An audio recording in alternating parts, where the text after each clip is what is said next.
주일 3부 예배 주시는 하나님 말씀 누가복음 22장 7절에서 23절까지의 말씀입니다.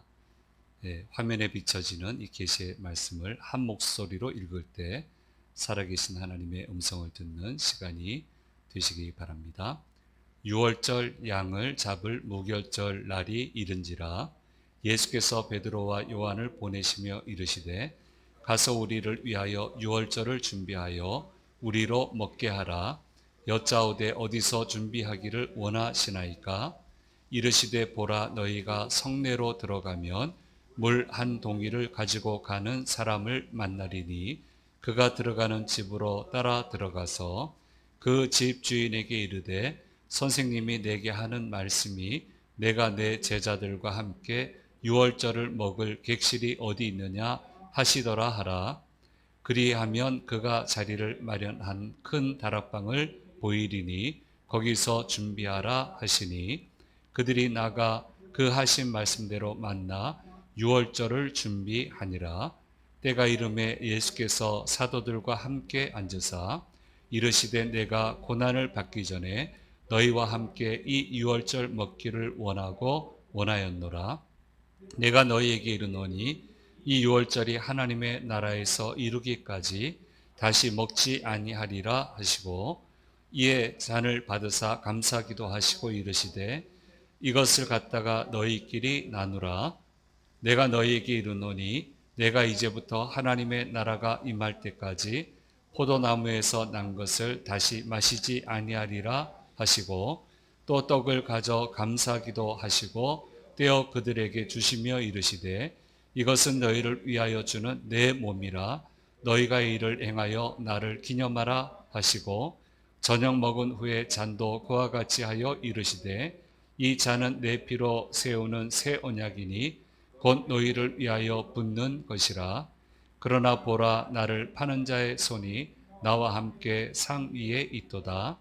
인자는 이미 작정된 대로 가거니와 그를 파는 그 사람에게는 화가 있으리로다 하시니 그들이 서로 묻되 우리 중에서 이 일을 행할 자가 누구일까 하더라. 아멘.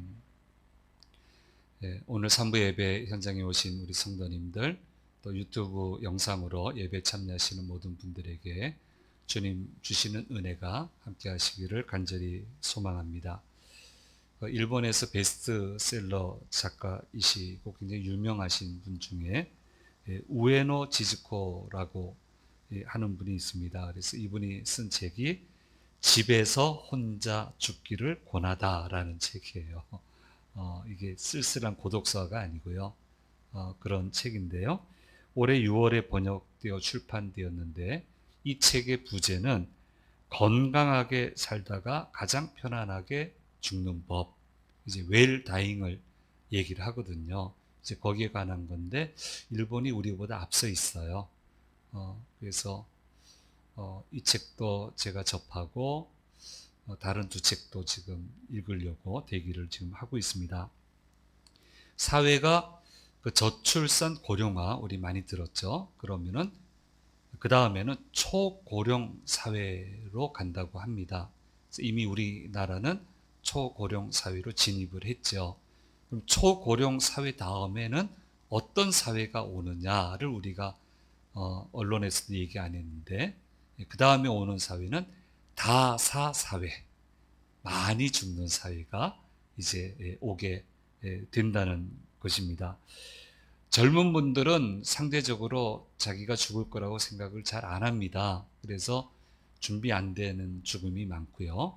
돌연사하는 그런 죽음이 많은데 그 반면에 나이가 들게 되면은 간병이 필요한 허약한 기간이 반드시 필요하다는 거예요.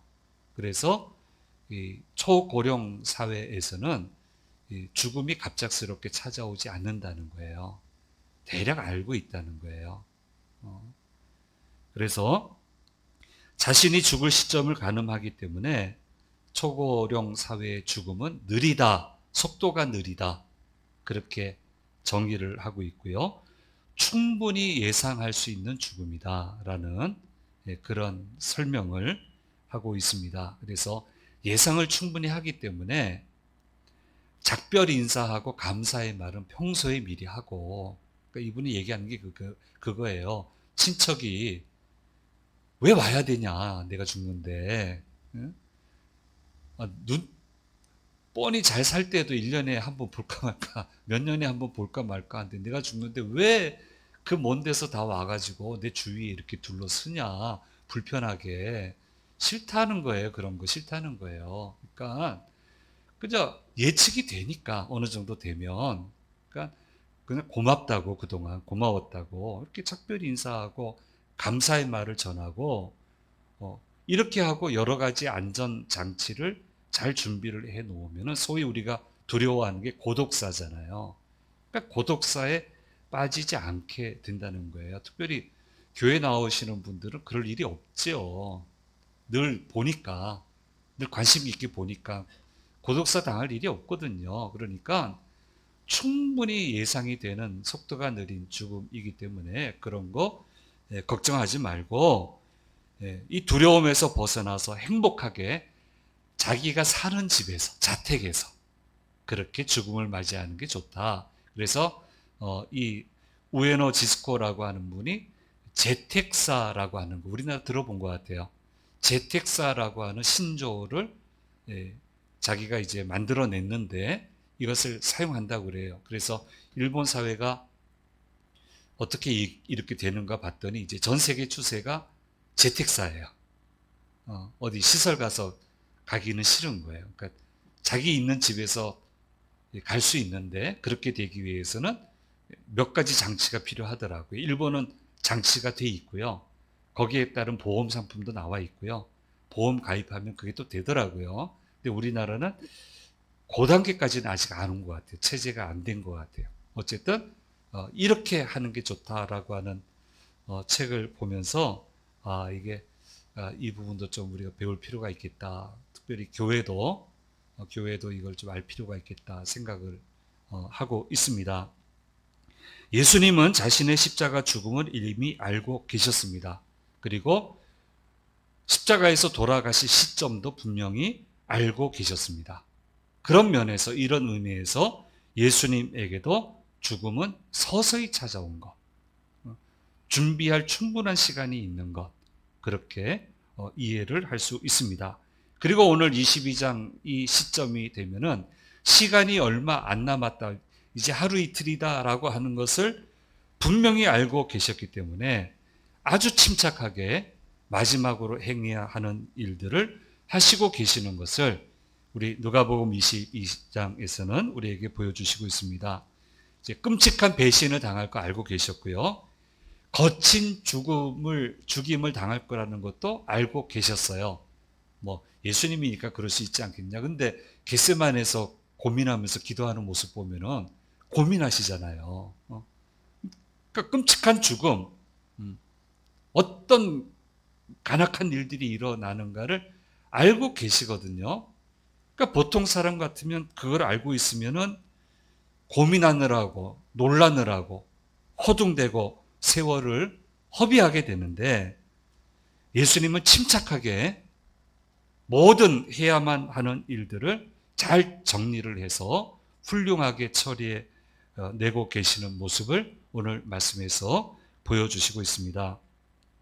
이 활동 내용이 두드러지는 특징은요, 대중사역은 이제 하지 않습니다. 그럴 시간이 없어요. 그럴 에너지가 없어요. 그 대신에 제자들에게 집중하세요. 소위 요한복음의 언어인데, 제자들의 믿음을 강화시키는데 온 힘과 시간을 쏟으시는 것을 보게 됩니다. 왜냐하면은 이 제자들이 예수님 승천하신 다음에 예수님의 명령을 받아서 세상에 나가서 복음을 전하고 교회를 세우고 교회를 케어해야 되는 그런 사람들이기 때문에 이제 대중들한테 시간 쓸 시간이 없어요. 그래서 제자들에게 오로지 집중해 하시고 있는 것을 보게 됩니다. 그래서 얼마 남지 않은 마지막을 앞두고 무엇이 가장 중요한지를 분명히 알고 이것저것 건드리는 게 아니고, 내가 이 시점에 뭘 해야 되는지, 이 연령에 뭘 해야 되는지, 이 타이밍에 내가 어디다 집중을 해야 되는지를 고민하는 데 시간 뺏기지 않고, 당황하는 데 시간 뺏기지 않고 정확하게 정리해서 이 일을 행하시는, 성공적으로 행하시는 예수님의 모습을 보면서 우리도 이 지혜를 가져야 된다라고 하는 것을 알게 됩니다. 아무거나 할 수 있는 게 아닙니다. 다 할 수 있죠. 가능하죠. 그러나 다 가능하다고 해서 다 해서는 안 됩니다. 다 가능하지만 거기서 내가 해야 되는 게 있어요. 이 타이밍에 해야 되는 게 있어요. 그걸 잘 구분하고 걱정하고 두려워한다고 되는 것도 아니고 그렇게 풀어가는 것도 아니고 지금 이 타이밍에 해야 될 것을 정확하게 해내면 그러면 모든 게 정리가 된단 말이에요. 그래서 예수님의 이 행적을 보면서, 오늘 행적을 보면서 우리는 그것을 깨닫게 됩니다. 그럼 어떻게 제자들의 믿음을 강화시키냐면은 첫째로 예수님이 어떤 분이신가를 다시 한번 확인시켜 주십니다. 유월절 식사를 하세요. 절기가 됐어요. 이건 단순히 유월절을 지킨다는 의미가 아니고요. 유월절이 어떤 겁니까? 애굽에 종살이 하던 이스라엘 백성을 그 애굽에서 해방시키는 것, 그것을 기념하는 절기가 유월절이고, 그것을 하나님이 해방시켜 주시는 것을 기념하며 하는 식사가 유월절 식사란 말이에요. 그러니까 이 유월절 식사를 하시는 이유가 뭐냐면은 예수님은 이 세상의 종살이에서 해방시켜 주시는 분이시다. 예수님은 죽음의 종살이, 악한 마귀의 종살이, 온갖 나쁜 것에 찌들려 종살이하고 있는 모든 사람들을 건져주시기 위해 오신 분이다라고 하는 것을 정확하게 드러내시기 위해서 이 유월절 만찬을 제자들과 함께 하시는 것을 보게 됩니다. 그리고 나서 이 유월절 만찬을 예수님이 다 주관하세요. 주께서 말씀하시는데 유월절 식사가, 이 자리가 신비하게도 말씀하신 그대로 준비되는 것을 보게 됩니다. 누가복음 22장 10절에서 13절 말씀에 이렇게 얘기하십니다. 같이 읽겠습니다. 이르시되 보라, 너희가 성내로 들어가면 물 한 동이를 가지고 가는 사람을 만나리니 그가 들어가는 집으로 따라 들어가서 그 집 주인에게 이르되 선생님이 내게 하는 말씀이 내가 내 제자들과 함께 유월절을 먹을 객실이 어디 있느냐 하시더라 하라. 그리하면 그가 자리를 마련한 큰 다락방을 보이리니 거기서 준비하라 하시니 그들이 나가 그 하신 말씀대로 만나 유월절을 준비하니라. 베드로와 요한을 성내로 보냅니다. 물 한 동이를 지고 가는 사람을 보게 될 텐데 그가 가는 집으로 따라 들어가서 집주인에게 유월절 식사를 해야 되겠다고 얘기하면 다락방을 보여줄 거고 그 자리에서 유월절 식사를 준비하면 된다 하시고 거기서 유월절 식사를 하세요. 모든 걸 꿰뚫고 계시는 예수님. 말씀하시면 말씀하신 것이 하나도 남김없이 80% 성공, 90% 성공이 아니고 100% 성공하시는 예수님. 하나님이신 예수님. 신적인 능력을 가진 예수님. 너희가 믿는 예수님은 이런 예수님이시다. 그 말대로만 하면 이거 얼마나 황당한 명령이에요. 얼마나 황당합니까? 있을 거고 만날 거고 그렇게 될 거다. 그렇게 해라. 얼마나 황당해요. 근데 이 황당한 게 이루어진단 말이에요. 곧바로 예수님이 고난을 당하고 십자가형을 당하고 조롱을 당하고 이게 제자들이 견뎌내겠어요? 그런데 바로 그 직전에 이 황당한 일이 말씀하신 그대로 이루어지는 것을 보게 하심으로 그 황당한 그 무서운 일을 당하면서도 예수님이 이런 분이었지 하니까 이 가룟 유다처럼 잘못된 결정을 내리지 않잖아요. 흔들리지 않도록 내가 어떤 이라고 하는 것을 분명히 보여주고 있고 십자가 고난도 얘기하셨잖아요. 말한 대로 되는 전능하신 하나님 그 모습을 지금 보여주고 있습니다. 그래서 제자들은 믿음을 지킬 수 있었고 이런 일을 통해서 믿음을 강화시키는 것을 보게 됩니다. 이런 연장성산에서 예수님은 두 번째로 성만찬을 제정을 하십니다. 성만찬을 통해서 예수님이 어떤 일을 행하셨는지를 또 무엇을 행하셨는지를 계속 기억하라고 말씀하시고 있습니다.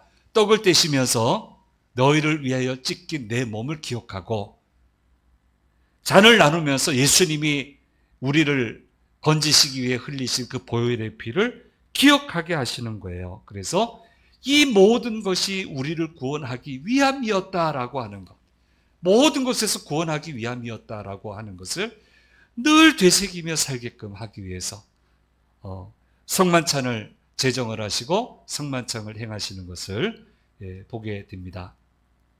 독일의 심리학자인 헤르만 에빙하우스라고 하는 분이 있습니다. 저 망각곡선, 저건 학원에서 많이 얘기하는 거예요. 학교에서는 잘 얘기 안 하는 것 같고 검색을 해보면 학원에서 얘기하는 게 많이 나와요.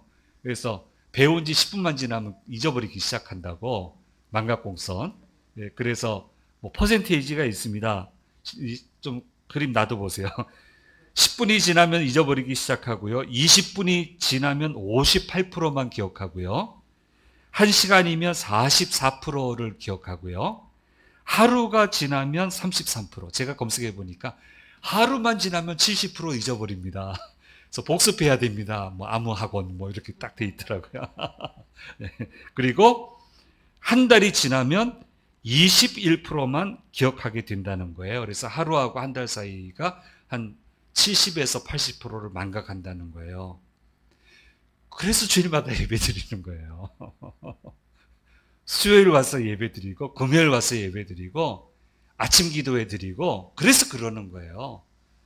자꾸 들어야 돼요. 그러니까 자꾸 안 들으면은 무뎌져요. 망각이 돼요. 돌덩이처럼 굳어지게 돼요. 그러다 보면 주님을 멀리 떠나게 되고 이게 아주 안 좋아집니다. 상황이. 그렇게 되는 거예요. 그래서 이게 이렇게 또 규명을 해냈어요. 에빙하우스라고 하는 분이 이 망각곡선. 그래서 70, 80% 잊어버린다만 생각하세요. 그래서 계속 반복해야 된다. 그래서 계속 반복하라는 거예요. 또 기억하고, 또 기억하고, 예수님이 어떻게 행하셨는지, 어떻게 사랑하셨는지, 너희를 어떻게 만들어줬는지, 그것을 잊지 말고 가야 된다. 라고 하시기 위해서 성만찬을 제정을 하시고 이것을 반복 행하여 기억하라고 말씀하시고 계시는 거예요. 그러시면서 오늘 누가복음은 다른 복음서와는 달리 예수님의 다짐을 아주 강하게 보여주시고 있습니다.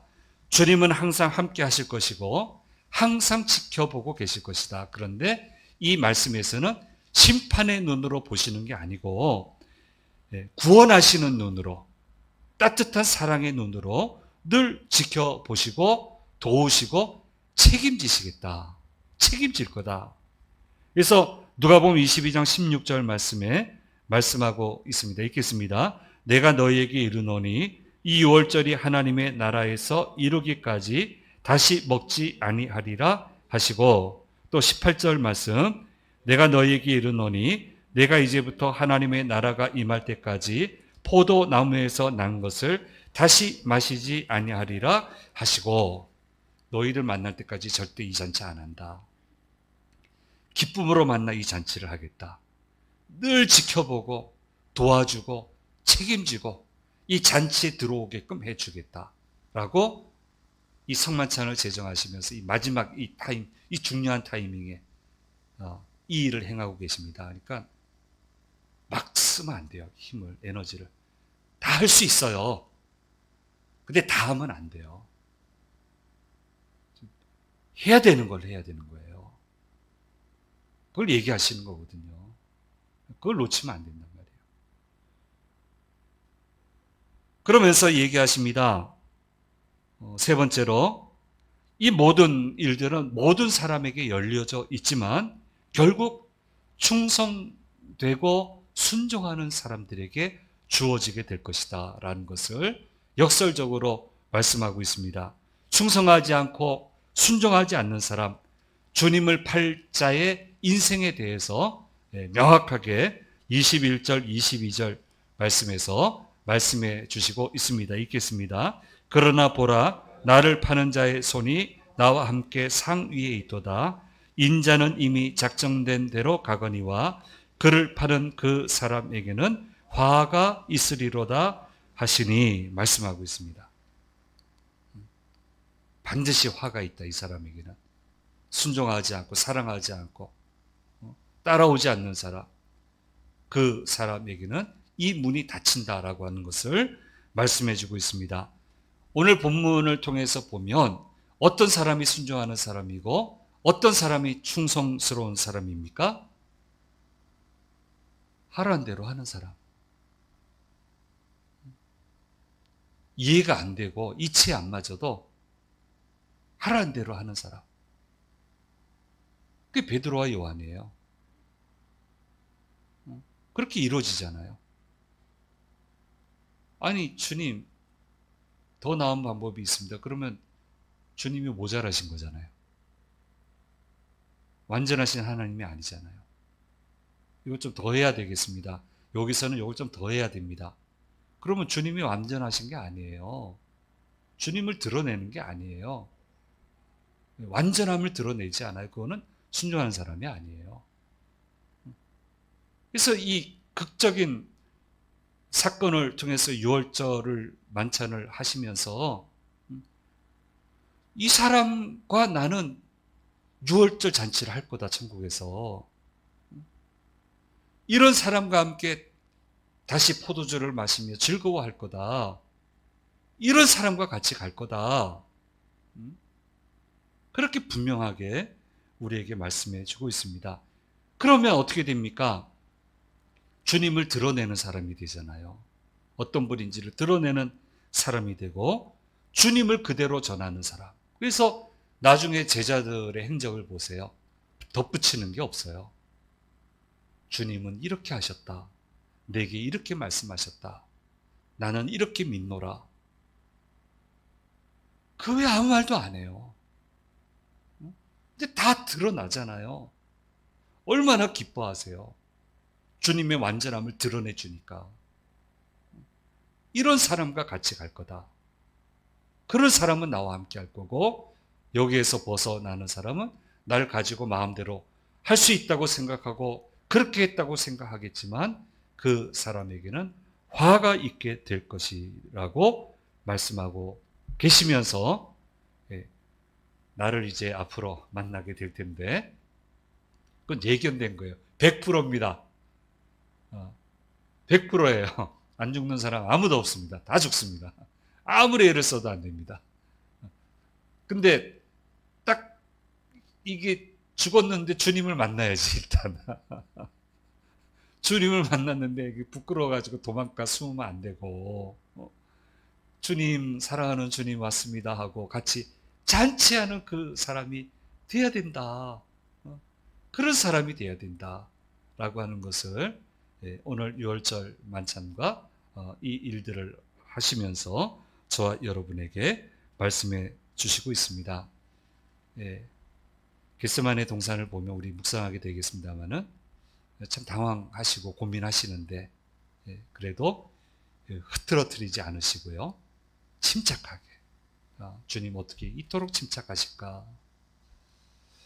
저 가룟 유다는 8사람인데 저 사람하고 어떻게 떡그릇에서 같이 밥을 먹을까?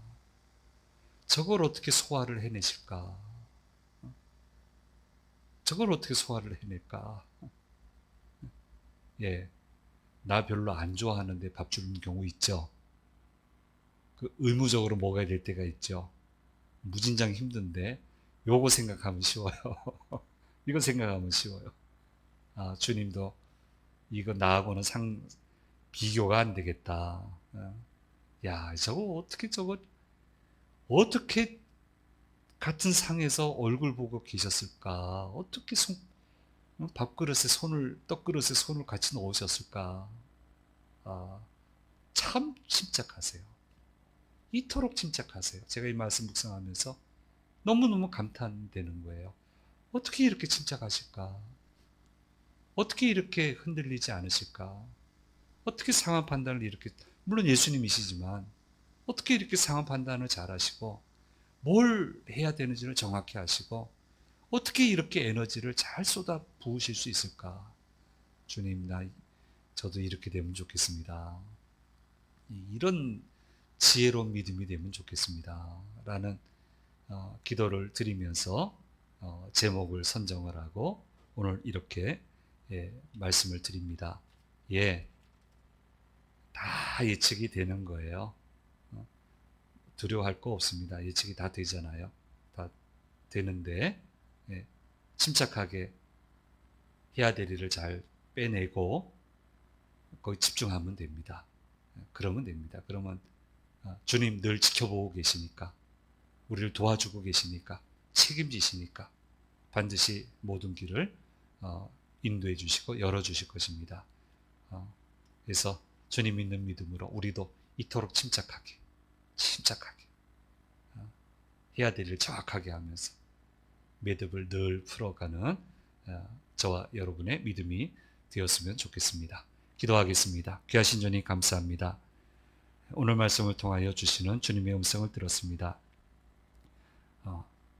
끝을 알고 계시고 이제 십자가 시점이 얼마 남지 않았음을 분명히 알고 계심에도 제자 중 하나가 자신을 팔 것을 알고 계심에도 불구하고 침착하게 어디에 에너지를 쏟아야 되는지 분명히 구분하시고 집중하셔서 이 일에 성공하시고 하나님 나라를 세워가셨던 주님의 모습을 우리가 묵상했습니다. 이 침착한 믿음, 지혜로운 믿음, 분간할 줄 아는 믿음, 집중할 줄 아는 믿음이 저희들의 믿음이 되도록 도와주시옵소서.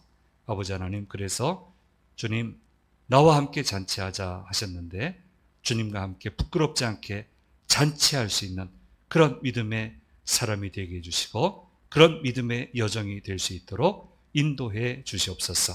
이제 한 주간 시작합니다. 늘 지켜주시고 위험에서 건지시며 주님 주시는 힘으로 능력으로 모든 장벽을 넘어서고 모든 매듭을 풀어나가는 귀한 승리하는 한 주간이 될 수 있도록 인도해 주시옵소서.